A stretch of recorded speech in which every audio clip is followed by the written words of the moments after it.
Good evening. Good evening. I hope you had a chance to get something to eat, something to drink. You're not getting anything else. I'm kidding. I'm kidding. We put together a short program for you. And tonight we wanted to take you on a journey that happens at some point in everyone's life when things are going great and then when they're not going so great. We chose the lotus flower as our symbol.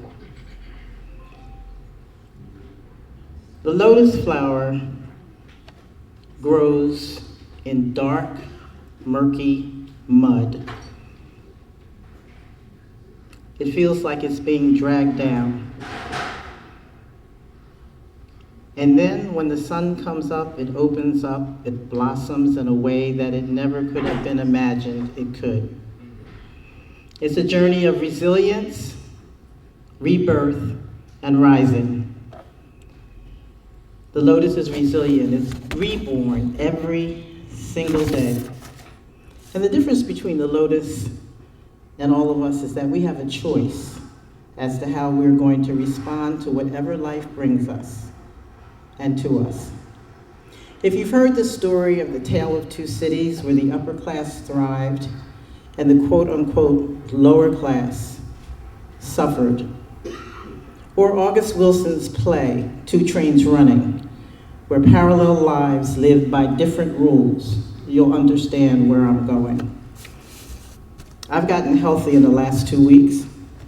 I've been walking the Be Well Center's neighborhoods, recently at lunchtime, seeing the 2- and 3-story brick buildings built over a century ago. And they are right beside massive apartment complexes. New construction. Out of materials that are not quite as sturdy as the brick.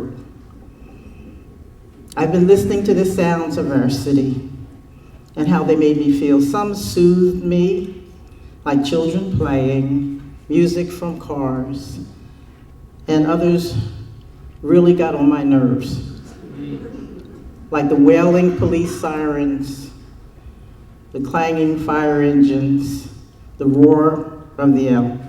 But that's the city you and I live in. And we wanted you to experience those sounds, see the landmarks and sights of the city, and remember, there are those who are thriving and there are others who are not. So tonight we can look through that lens. Tonight we celebrate.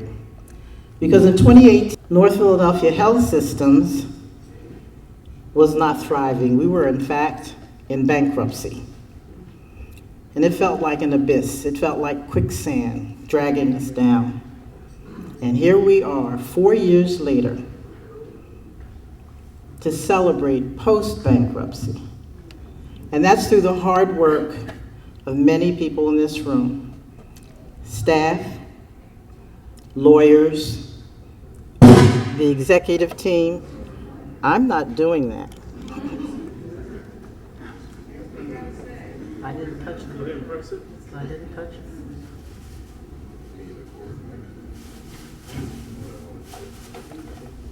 It's maybe because I have such a big mouth it's blowing out the system. I'm not quite sure.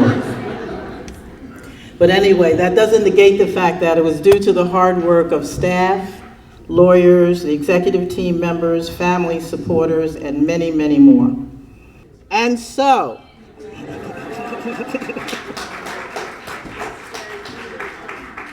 it's a celebration of staff who have dedicated most of their working lives to the Be Well Center. As importantly, it is a celebration of a vision we hold for each of our clients to find themselves in a place they think they can't get out of.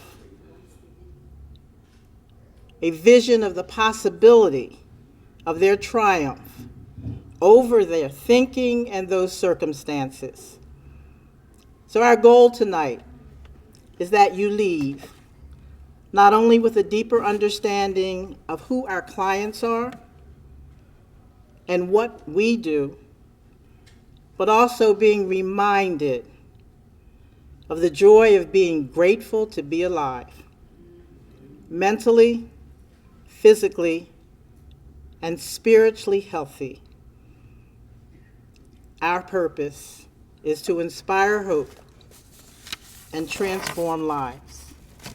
I'd like to bring to the stage the chairperson, chairman, the man of the hour, who is our chair board, Reverend Ralph Blanks, the pastor of Vine Memorial Baptist Church.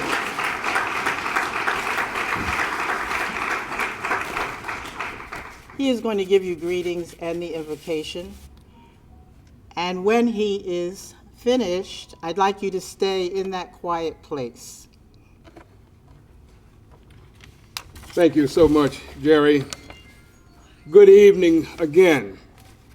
It is my delight and great honor to welcome each of you to the first annual fundraiser of the Behavior Wellness Center.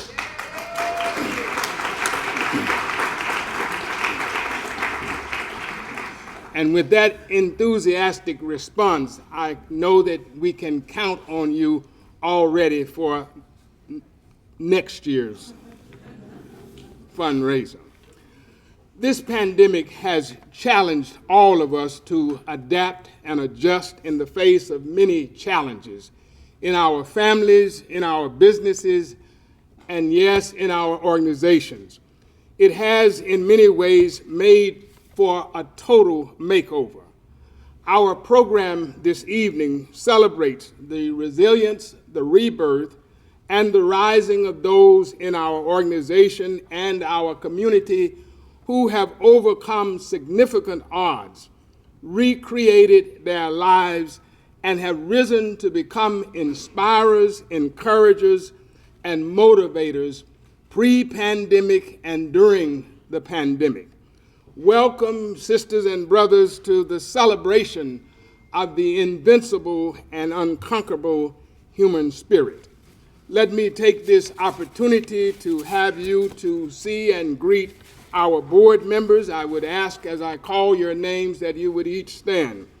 Our Chairman Emeritus, Dominic Sabatini, James Corrado, Dr. Miles Leightonheimer, John Meacham, Idette Alessandro, Sade Lewis, William Bonoa, the Honorable Judge Mayer,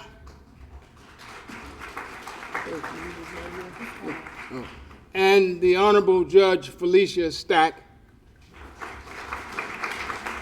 And of course, you have already met, but another round of applause of appreciation for our President, CEO, Jerry Walker.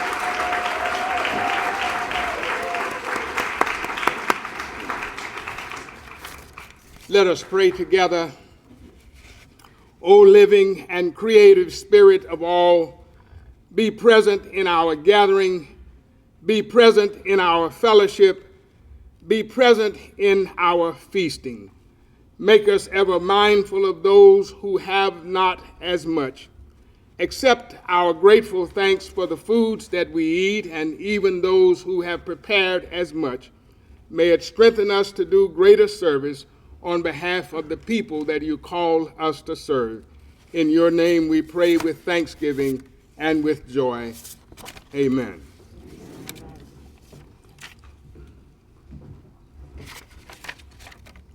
Thank you, Reverend Blanks.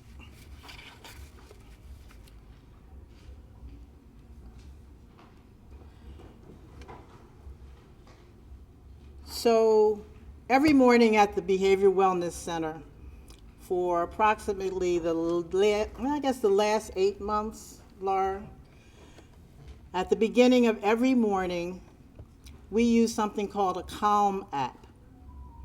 And on that app, there are meditations, times to center yourself, focus yourself, for the entire organization. And so I'm going to ask you to have this experience with us. Because if I know most of the people here, today's Thursday, if you're not retired, you were at work. And even if you're retired, you had to get here. And if you didn't come on the bus or have a chauffeur, you drove here. So by any stretch of the imagination with all of that, you got a little irritated some way along the way. So I am going to ask you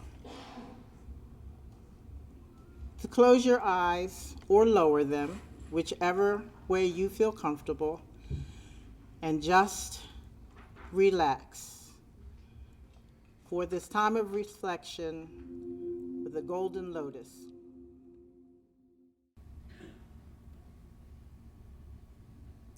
So just how you're feeling now, you can take time every day, 3 minutes, 4 minutes, 5 minutes, and just get quiet and get still. I know, being the president and CEO of the Behavioral Wellness Center, this has helped me stay focused. It's helped us get through a bankruptcy, through COVID, through inspections.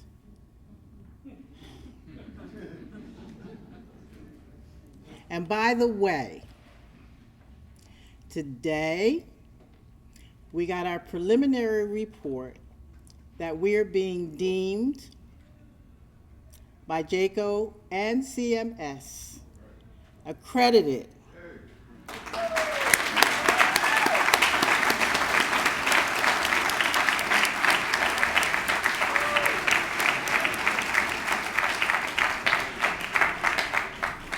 We've been accredited here and here and here, and now we got the whole enchilada.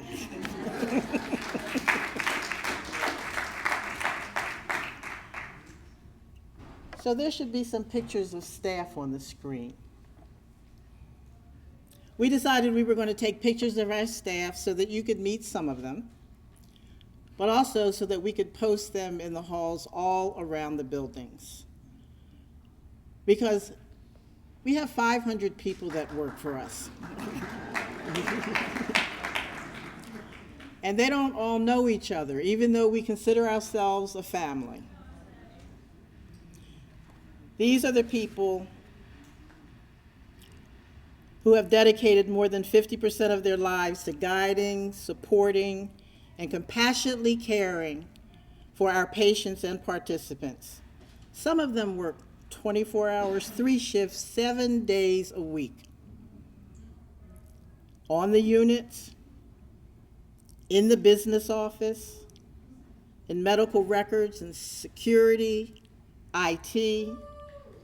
So you saw some of them as you traveled from the City Sounds reception to this room. They work in our women's unit, our Latino unit, our homeless program, our private psychiatric hospital, our dual diagnosis, golden and medicated assisted treatment clinic, and on and on and on. We have the longest continuum of care in the city of Philadelphia.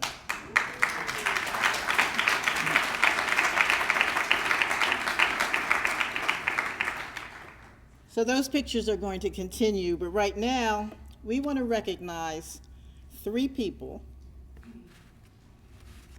who are still breathing, upright, healthy, and still working, who have been working for us for 50 plus years.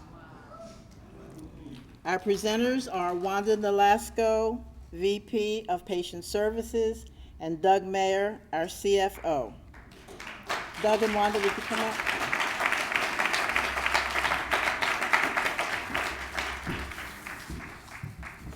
Okay. I have the honor to present Ms. Renee Jones, who has been with us More than 50 years.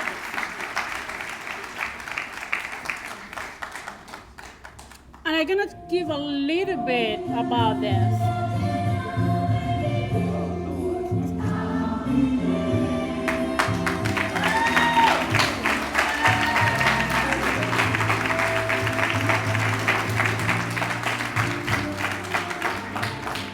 I have something to say about Renee, and it's really, really important for me. 20 years ago, I was recruited from Puerto Rico, and something that I always, always have on my mind, it is that Renee, it is a leader who is always, and her tenacity is so low and so calm, talking about calm, Ms. Walker, that when I did my first, maybe a month after, barely speaking English, really hard for me to get this done, and I did my first admission, and I did my assessment coming with a background on ICU, and I was so scared, but I did it.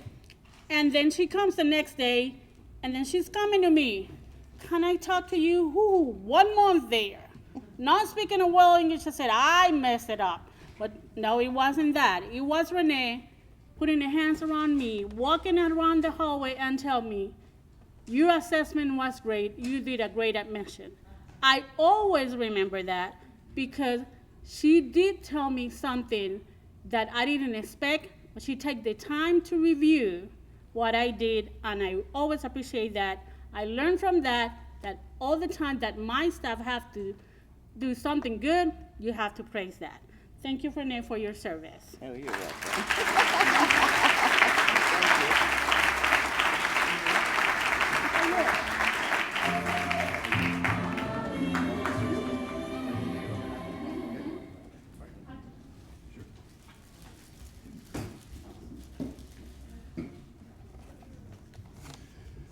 I'm very honored to be able to present an award to two individuals who also have over 50 years of experience with the Behavioral Wellness Center at Girard or one of its predecessors.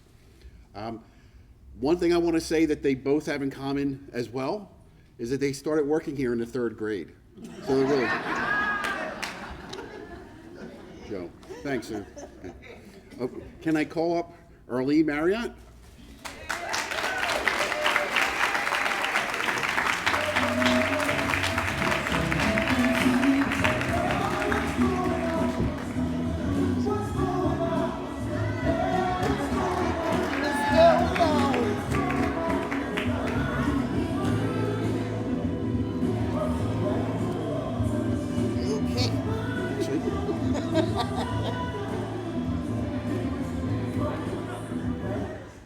Can I also call, actually, the second person who has achieved the 50-plus years is Alicia Williams.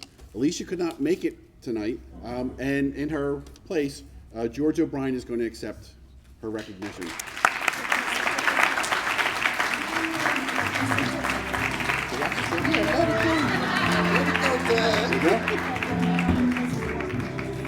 Okay, thank you. Actually, Early, they're,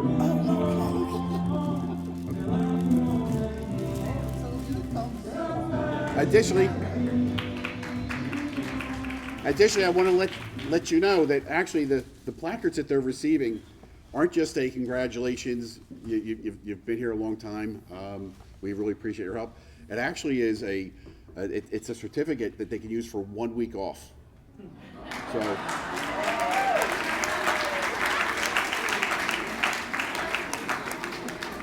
and I've wondered, since George was picking up the placard for Alicia, is he's going to ask her for like 1 or 2 of those days, but that's between them, but thank you very much.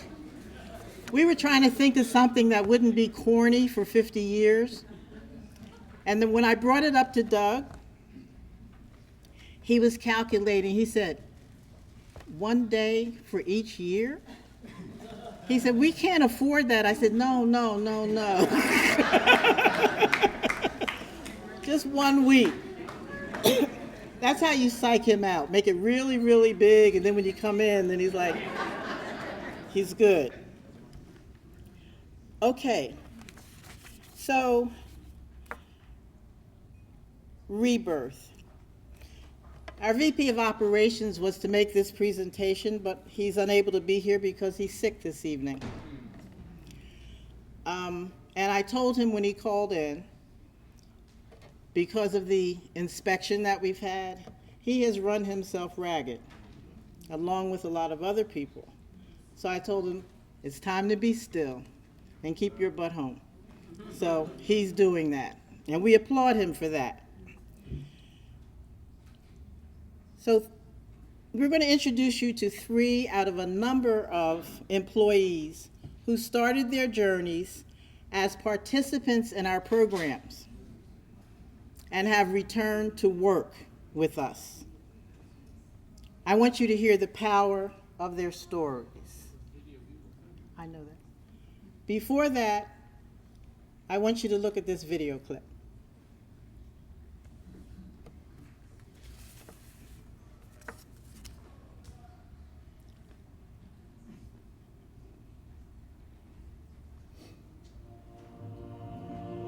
I don't care what the adversity has been, you have 2 choices. You can be unforgiving, bitter, angry, upset, and be a carrier of grief, or you can choose resilience. You can cope with what happened. You can upload the program of resilience and recover all and get back to the place where you were before the fall.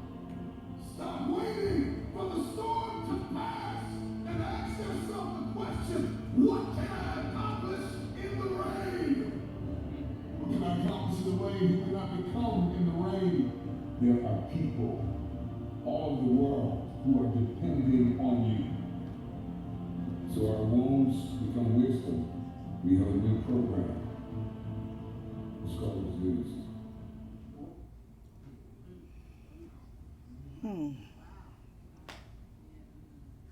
Yeah, we don't need to clap for that. We just need to breathe it in. Is Daniel here? So our first speaker is Daniel Thomas. And here he comes.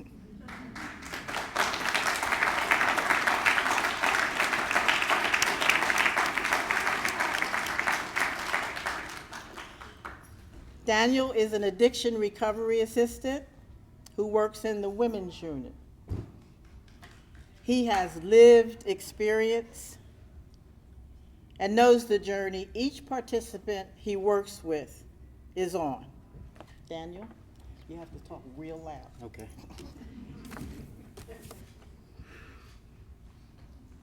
Good evening. Good evening. I'm a little nervous, so I'm gonna take my time. So. You want to try using the microphone? Maybe it'll work for you.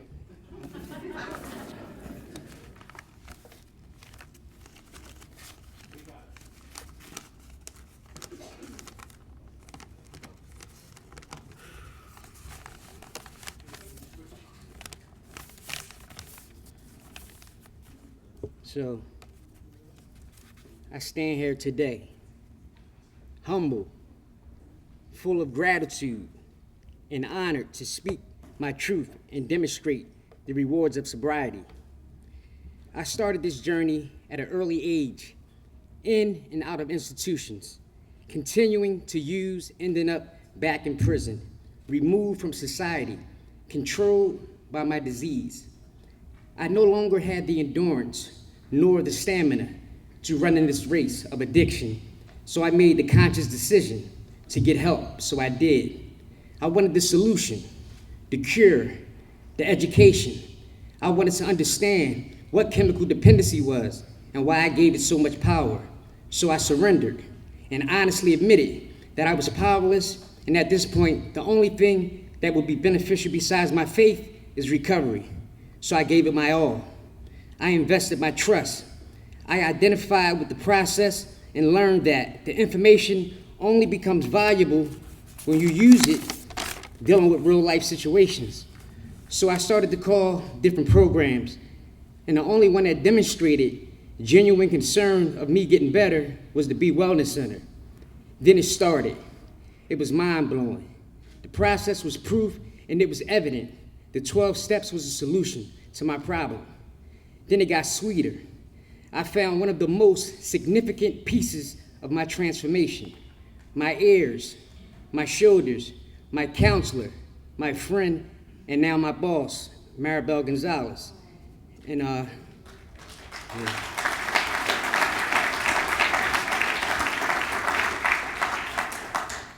my life got better. So as I continued to succeed and reach different heights, something life-changing would occur. My 17-year-old child would be murdered. One of my worst fears, a situation that words can't describe. And with such a great loss in my life, I received a great gift in return, the 12 steps. And I didn't use my son's demise as an excuse to pick back up. The process is real, and it works if you work it. Change is good, especially for the better. And every day, I thank my Lord with the motivation to be a benefit to others. The outcome of being persistent and consistent, living a sober life has great rewards. And the outcome of abuse has 3 that are common: jails, institutions, and death. So think that removing the drug defeats the battle, but it's so much more. It's like a caterpillar making a metamorphosis into a butterfly. You must change everything. Your way of thinking. Cut ties with non-productive people. Avoid negative environments. And invest in self-inventory. Familiarize with your triggers and high risk factors. Learn to replace negative thoughts with positive thoughts. I wanted control of my life, so I took it. Adversity builds character, but sobriety builds a better life. Thank you.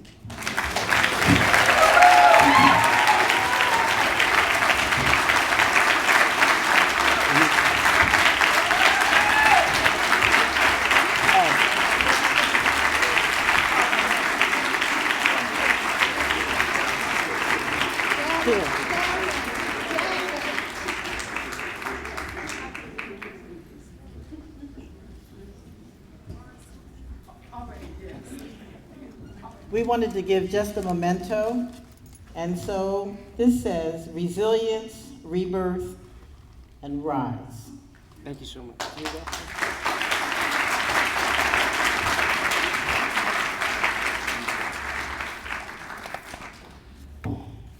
Our next speaker, Dr. Renee Harvin.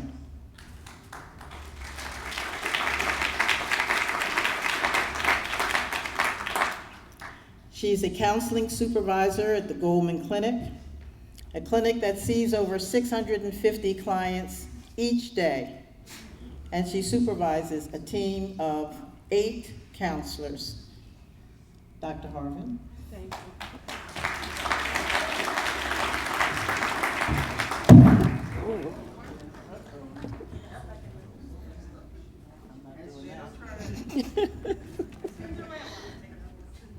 Thank you. Okay. Well, that broke the ice, right?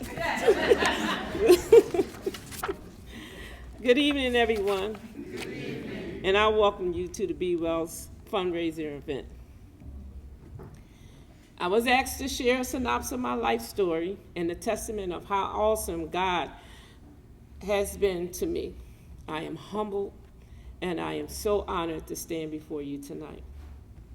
Our symbol for this event is the lotus flower.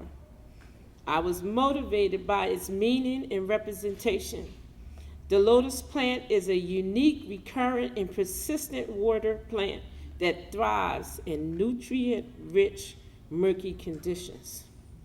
Because lotuses rise from the mud without stain, they are often viewed as a symbol of purity.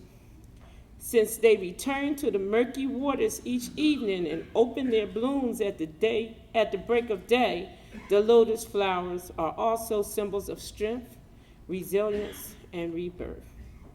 They are representation of transcending of man's spirit over worldly matters, since it blooms from the underworld into the light. I grew up in the depths of North Philadelphia in the heart of West Philadelphia. Raised by both my father, mother, learned from the beginning to have unconditional love, compassion, and empathy for everyone. I knew to pray and who God was at an early age, and yet life seemed to come at me quickly. I had my first son as a teenager, and after dropping out of my first semester in college, I moved out on my own. Life continued to come at me quickly. By the age of 22, I was married with 3 sons. I obtained my first associate's degree under medical assistance administration, and I continued to work and care for my family, and socially experiencing a fast-track lifestyle of clubs, alcohol, and drugs.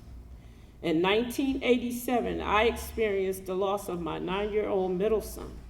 It was the most devastating experience of my life.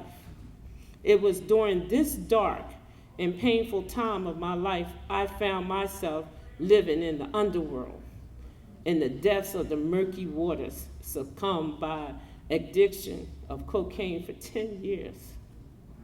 But God, by His grace and mercies, I was able to reach upward out of the depths of darkness when I came to Girard Medical Center in 1997 as a patient.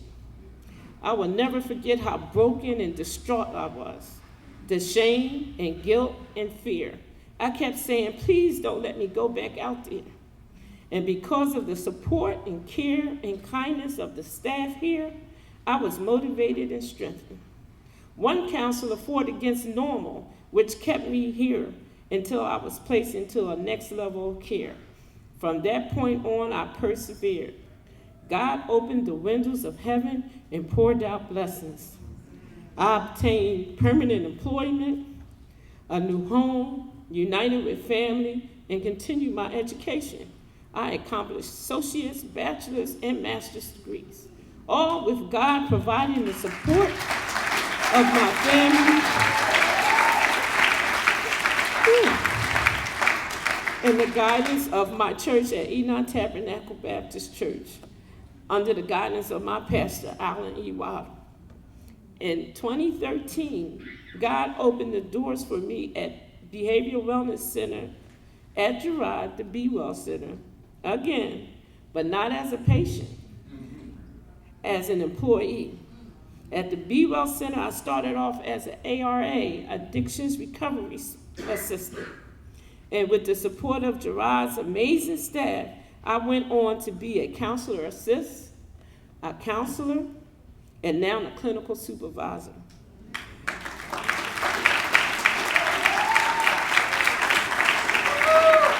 I am also an adjunct professor at Alvernia University's Philly campus and a pastoral counselor at my church. And to top all of that off, again, with God first and foremost in my life and the supports of the Be Well Center, I accomplished my doctorate degree, a PhD in human services. All because of God's goodness, new mercies every day, His grace, I am able to stand before you this evening. I am, you are, we are lotus flowers, exemplifying and providing wellness for ourselves, staff, our clients, and our community through rebirthing and change, supporting and encouraging resilience and strength, and rising above the complexities and challenges of life. Thank you.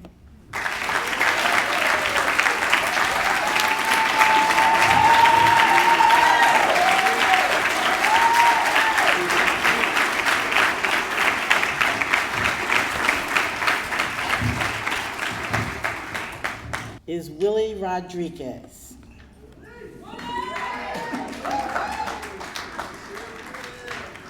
An outreach worker and our mobile unit driver. He knows the pulse of the community and never lets his enthusiasm for reaching out to falter. Willie? Thank you, everyone. I'm honored, grateful to be here, grateful to be alive. I want to thank some people real fast. Ms. Walker, of course, Ms. Jones, Xavier, Dr. Van, Stacy and Wanda Milliner for their support, Wanda Nolasco, the RV team, and especially, I've worked the field for like 20 years, and I had left the field for a while, and I was driving a truck on the Cross Bronx Expressway, and I got a call from an ex-client of mine, a fellow co-worker, Jamie Lopez, and Jamie, and he said, Will, Maribel Gonzalez would like to talk to you. Can I give her your number? And I'm thinking to myself, are you crazy? Absolutely. And she called me, and the rest is history. She let me come back home. My journey started in 1999. I got to St. Joseph's Detox in January the 15th, Dr. King's birthday. And I'm gonna tell you, like, I didn't go voluntarily. I just wanted the pain to stop. I was that addict who prayed that I didn't want to wake up in the morning. The pain was just too great. And I didn't know how to get help, because I had went to detoxes from New York to Philadelphia, and I never changed. Like the brother that came before, I went back to the same people's places and things. I did the same old stuff. I did prison time. I went out and, again, back into the hood, and I couldn't figure it out. And I don't know what happened, but it wasn't me, because I would be at Sixth Tower, and I would look out the window and think about ways to get high and not get caught, because I thought that was successful, and I was just repeating success. And I just wanted the pain to stop, because I didn't know how to live sober. I didn't know how to dance. I never danced sober. I never did anything. I started getting high when I was 10, And so I didn't know how to do anything. I didn't know how to interact with people, and it was my security blanket for so many years. And then when I got to Girard, I had a relapse. So I relapsed on March the 11th of 1999.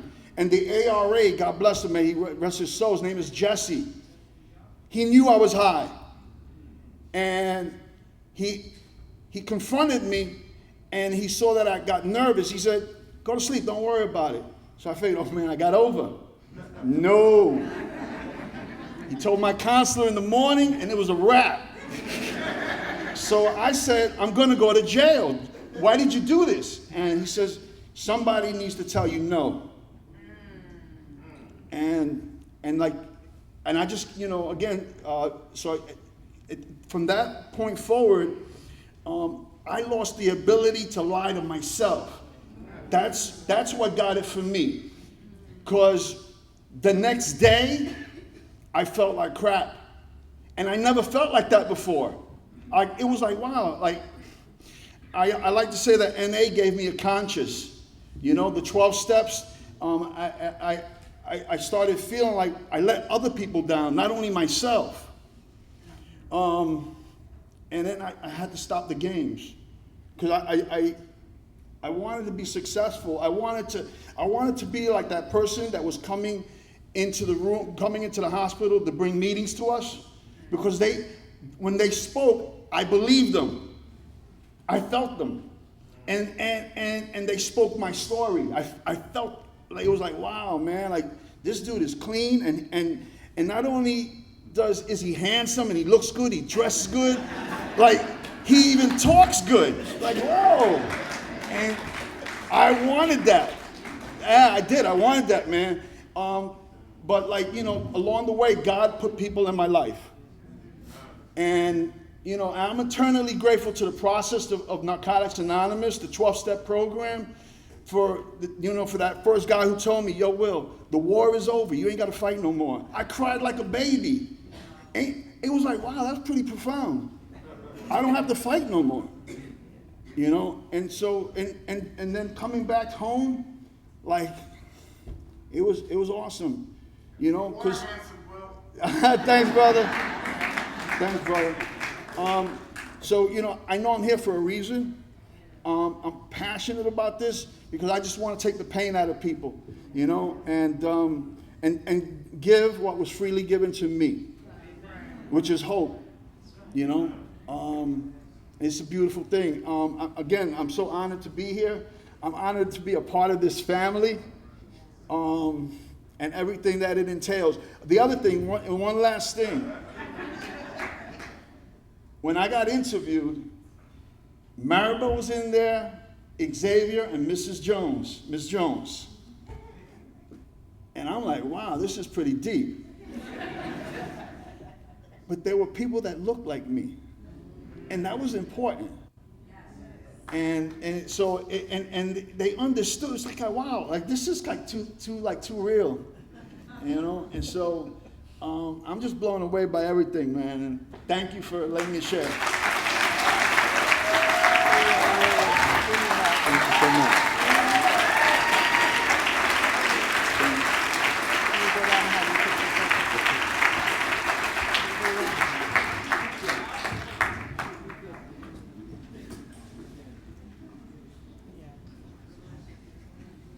Daniel, where are you? They said they didn't get a picture with you, so you can come up after Willie, okay? Okay. I promised you a short program. We're running overtime, so, but I will not give short shrift to this person. Sometimes you meet someone who has the ability to imprint themselves everywhere they go, no matter what the role or the institution. Tonight, the Be Well Center wants to honor the commitment and dedication of someone who will soon be retiring. Knowing her, it will really be refocusing. I don't think retiring's in her genes. Laura Boston Jones, would you please come up? Join me in welcoming her.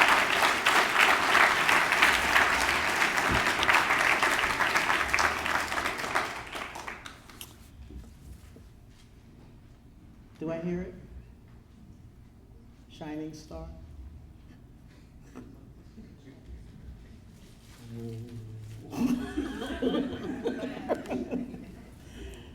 Okay, I can't sing. Just imagine shining star. Yes. Great.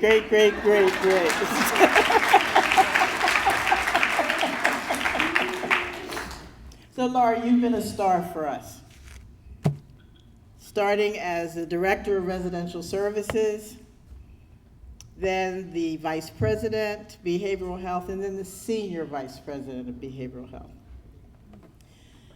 You are the knower of all regulations, policies, and procedures, because you wrote most of them. You're the chief educator, the pushback person in executive meetings, who makes sure we see all sides. You're finally learning how to say no and to practice self-care. We don't want to see you go, but we also want to see you relax a lot and enjoy life. And of course, we want you to be available for any of our phone calls. Because you are our star, our North Star. So we have taken the liberty of naming a star after you. This certificate gives you the coordinates and the constellation. We chose the Big Dipper because you're a big personality. We know that the stars cannot be claimed by humankind, but we can make that up. We'd like you to think that the star named Laura, according to this certificate, is always shining for herself, her family, and for us. So here's the certificate, and it has a real long number that's been registered. And this tells you, see, it's the International Space Registry.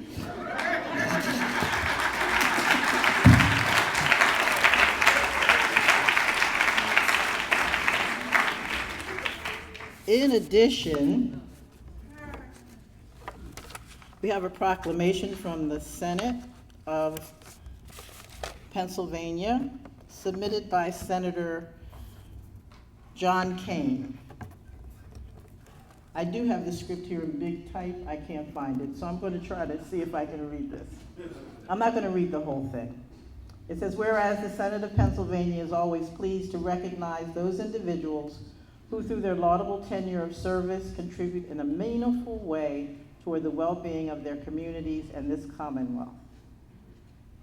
Laura Boston Jones is being honored for her 2022 retirement from the Behavioral Wellness Center at Girard. This is after a career spanning 46 years of dedicated service.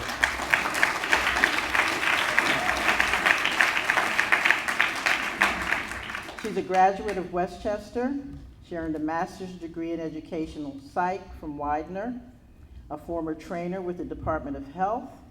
She was previously employed with the Kirkbride Center, the Delaware County Drug and Alcohol Commission, the Crozer-Chester Medical Center, and J&J Consultants. She has also served as an adjunct professor at the University of the Sciences in Philadelphia and in the Drug and Alcohol Counseling Continuing Education Program at Villanova University. She's been with us since 1999. And interestingly enough, it was North Philadelphia Health System. The people who've been here over 50 years, they went through a lot of names. You might have heard St. Luke's, Giuffre, everything that you, Girard Medical Center. Laura knows North Philadelphia Health System, and she knows the Behavioral Wellness Center at Girard. During her career, she's developed, implemented, and managed treatment programs for adults and adolescents, as well as adults with co-occurring substance use and mental health disorders. To her great credit, she was honored with the 2013 Treatment Provider Making a Difference Award from the Mayor of Philadelphia. Throughout her career, she has striven to adhere to the highest standards of service and has rightly earned the respect and admiration of her many friends and colleagues. I think most of you have heard proclamations, so the rest of it is the whereases and the therefores and so forth and so on, and it has the state seal.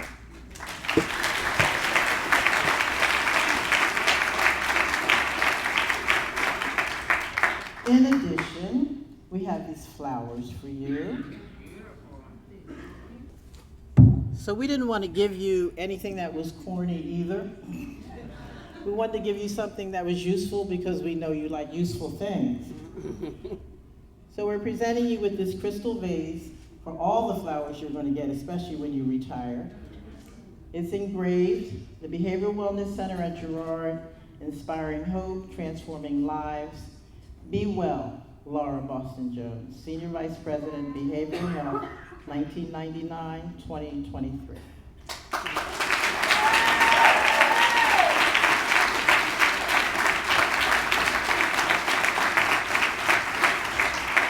And so now, let me say this, and it's not to embarrass Laura,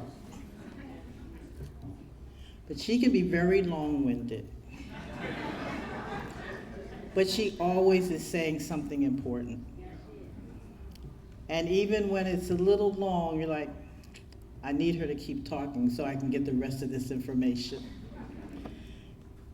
But Laura has her own commitment. In every orientation, she talks to our new employees. And we attempted to videotape her, but she had her mask on, so it got really muffled. But I just wanted her to take about 3 minutes, and I'm going to time it. Because the longer we talk, the further we are from food and dancing. Um, just to tell you her personal story. Laura? Thank you. So I'll probably be the only one who will actually start crying up here because that's what I do. I'm going to come at this recovery as a family member and talk to you about it from that point of view. I was always the kid who had to plan out their whole life. So at the age of 14, I sat down and decided what my life would look like. And I used to say that the thing I wanted to do most was to paint the picture of my life and then walk through it. I was an absolute control freak. Okay? So I was going to have this school for special ed. I had always wanted to be a teacher. And I was going to have a special ed school, and it was going to be at 63rd and Walnut Street. I grew up in West Philly. It was going to have 75 kids. It was going to have 8 teachers. They were going to, I wrote this down in detail. And then in about 1975, my older brother, who was at that point in the Air Force, was diagnosed with schizophrenia and sent home. And I and my older sister became the monitor of his life. And that changed what I wanted to do.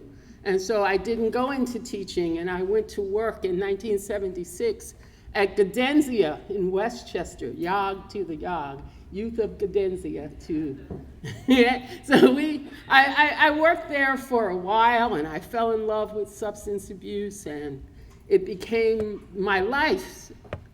And then in 1980, God gave me 2 of the great gifts in my life. It was my older son, Damon.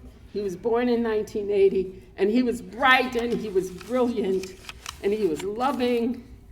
And at the age of 16, he was diagnosed with schizophrenia. And when he was 15, and let's call it 11 months, he was in the top 10% of his class. He was already being recruited for MIT, and the whole world was open to him. And then at the age of 16, one Saturday evening, he walked upstairs into the kitchen and said, "Why are you and Dad trying to kill me?" And he then spent 45 days at the Belmont Center. And I thought I had lost my child. And I remember at the end of 45 days, the doctor said, "We think you should send him to an adolescent treatment facility." And I said, "If you think my son will die, you can have him, but otherwise he's coming home." Because I know what happens to young black men in facilities, particularly if they're pretty large, and mine was. And they tended, at those days, because that was 1996, to over-medicate and over-sedate. And I said, "You can't have my child." And I took him home. And I sent him to school. I dropped him off at school, and 20 minutes later, the school called me and told me he wasn't there. And I thought, oh my God, I've made the wrong decision. He was having a bad first day. My son turned 42 this year. And so for the last, I guess that's 25 years, my husband and I have tried to manage his and work through his recovery. And then 10, 12 years ago, a gentleman came into the city of Philadelphia, Dr. Arthur Evans, and he challenged us all about what recovery looked like. And at that point, I had already been in the field for 30-some years, and I didn't realize how small all of us can make someone's life. Because my son had gone from having the whole world to my thinking, can I get him out of high school? And can I keep him out of the hospital? And so I want to challenge, we are challenged here about hope and transforming lives, because we cannot make people's lives so small. See, 90 meetings in 90 days is a glorious thing, but it ain't life. Life is more than 90 meetings in 90 days. Life is standing before you with a PhD. Life is recruiting people out of the streets into new recoveries. Life is more than professionals often make it when they're dealing with people who are challenged. It has been my great privilege to work with people like Willie, to work with people, who have said to me, I will give you the privilege to walk beside me and speak into my life. And as I say in orientation, I always say, there's 5 people who can speak into my life. My husband, I've been married 45 years. I think he's pretty good. I'll keep him. So he gets to speak into my life. I have 2 sisters. They want the best for me every day. They get to speak into my life. And I say, the minister we've got right now, he's pretty good. He's speaking. And then I can never come up with the 5th person. When someone gives you the privilege to walk beside them, like Renee Harmon, like Willie, like every recovering person who has ever come to Be Well Center, when they give us the blessing and the privilege to walk beside them and speak into their lives, we've got to respect that. Because I asked you how many people would you let do that for you? Transforming lives, inspiring hope. That is not a tagline. That is the calling. That is the purpose. That is why the Be Well Center exists. Because we get a chance, because someone gives it to us, to speak into their lives and help them find hope and to recover all that has been lost. I'm retiring. I am. But I have been blessed for 46 years by people who said, what do you think? Can you help me? I have received more than I have ever given. I have received more than I have ever given, and I thank you for it. God bless you for it. And for all of those who remain, remember, the job is never the title on the name tag. It is about helping people have life and have it more abundantly.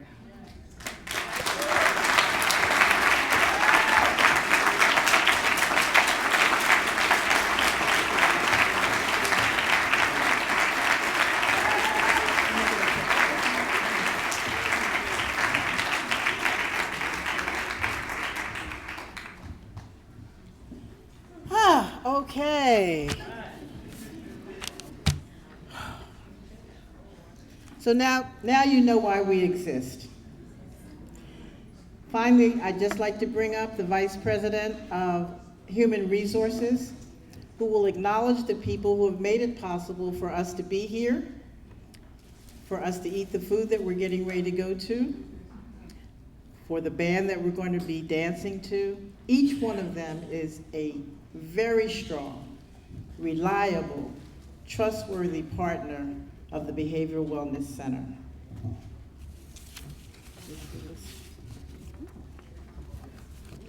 Good evening, everyone. We are very grateful to all of the sponsors who participated in our inaugural fundraiser for the Behavioral Wellness Center, for short, the Be Well Center. I would like the representatives of the level sponsors to stand when I announce your company, just so we can all see you. The premier level sponsors are Ironstone Strategic Partners. Someone here? Brown and Brown Insurance.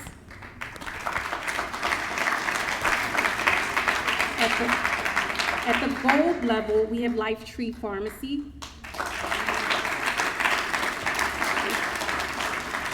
At the silver level, we have Delaware Valley Community Health. At the bronze level, we have Buyer Financial, Busby and Kutzler Attorney at Law, CME Benefits Consulting, Highmark Home Care, Philadelphia Premier Caterers, Telecast, Vine Memorial Baptist Church.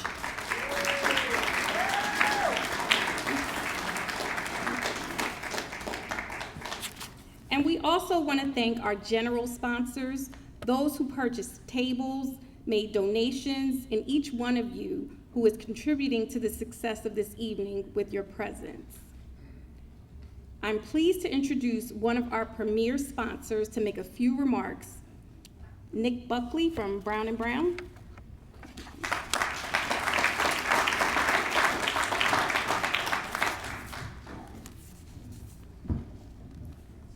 Thank you. Good evening. Some very powerful words tonight. I absolutely have nothing that will top it. So I hope everyone is doing well. I was going to start off by saying enjoying their fall thus far, but I just realized that today, September 22nd, is the first official day of fall. So I hope everyone had a good summer. I would like to thank Jerry Walker, Doug Mayer, the board of directors, and the rest of the management team at the Be Well Center, and I absolutely cannot forget Joe Monahan. I see you sitting straight back there. For hosting our Brown and Brown team at such a beautiful venue. We are honored to sponsor such an incredible event. Stacy Williams, I didn't realize that you were sitting right in front of me. Stacy and I had actually put together a short interview last week regarding why our Brown and Brown team did sponsor this event. So I promise I'll be quick. Just wanted to revisit a couple of this discussion topics. The first of those being that most of us in this room do know someone personally who was affected by drug and alcohol recovery, as well as mental health struggles. To have an organization like the Be Well Center locally is extremely encouraging, and our team at Brown & Brown is here to support their mission as long as they are in the Philadelphia area. I was actually on the phone with Doug earlier this week, and he had mentioned that there are over 300 people that die per day in Philadelphia from overdose. That is an eye-opening statistic, and I'm sure it does resonate with the people throughout this room. So any contribution that our organization can make to help the Be Well Center grow their mission and expand their services throughout the city of Philadelphia, again, we're going to continue to back that cause. One item that Stacy and I did speak about was the comprehensive therapeutic horticultural garden. Our team does really believe that that program can make a difference. So reducing anxiety, increasing self-esteem, and increasing self-awareness are three key pillars in the client's road to recovery, which we know is not easy. So I'm excited to see that project come to fruition and all the positive impacts it's going to make throughout our local Philadelphia community. Thank you again for hosting us, and I hope everyone enjoys their evening.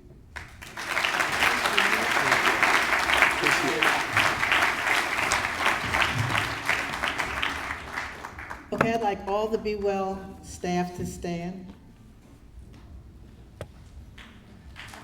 And I'd like everybody else to just give them a round of applause.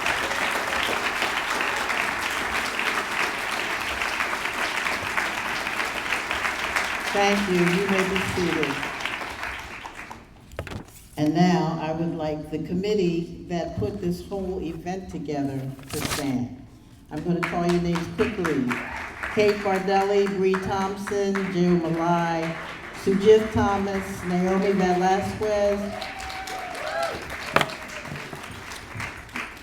My non-glasses just ran out. Okay.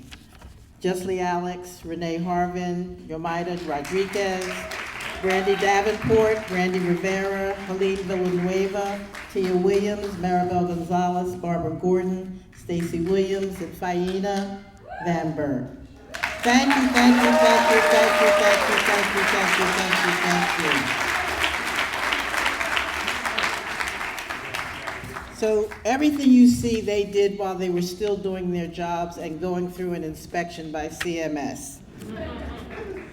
So you've heard City Sounds, you've met our sponsors, our long-term employees, and resilient rising former clients who are now employees, and a legacy employee who is leaving her mark on this institution. Now it's time to celebrate the blossoming lotus flower by dancing, dining, taking pictures, and participating in our silent auction. Be grateful and rise up. I'd like to call Reverend Twana Malone forward to do the benediction and to bless the food.